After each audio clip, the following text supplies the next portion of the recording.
Angela Merkel's Bavarian sister party, and they've traditionally always enjoyed a strong leadership down in Bavaria, and even in former years, sometimes a majority in the parliament there. The very conservative and Christian values of this party very much in line with the electorate there that enjoys a lot of wealth in this federal state and is also traditionally very Catholic. But we really see the CSU plummet in polls ahead of this election. And this is partly to do with their current leadership.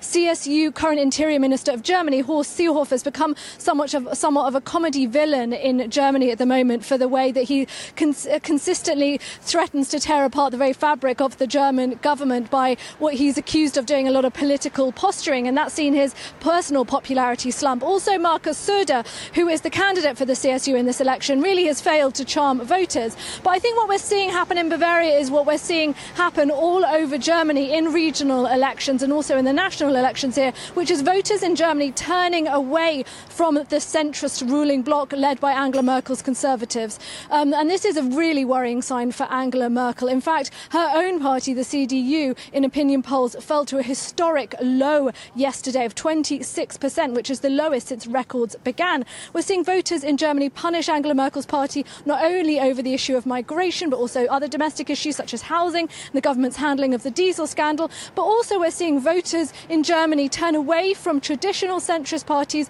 towards more smaller parties. And this is where we're seeing the AfD far-right party thrive, but also the Green Party and the far-right left party Die Linke also doing well. This is a pattern we're also seeing, of course, replicated in other areas of Europe.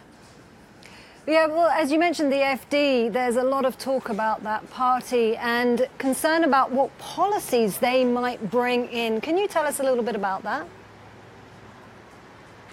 Well, the AfD still is an opposition party at the moment, but this was a party that only 3 years ago was dismissed as a flash-in-the-pan political populist movement and is now a well-established political party, the largest opposition party in Germany in the national government. And on Sunday in Bavaria, they look set to get into the 15th of 16 local governments that they will be represented in. And so they're really starting to shape national politics here. They're giving certainly the German government on a national level a real hard time over issues such as migration and also social welfare, but they are also bringing in their own initiatives which remain incredibly controversial. One of these recently was a platform that the AfD wants to introduce for students to be able to report their teachers in school if they believe that the teachers are saying anything that goes against the AfD or what the AfD calls political indoctrination. This has got a lot of criticism from teaching groups and also from the Education Ministry that the AfD is asking students in Germany essentially to spy on their teachers.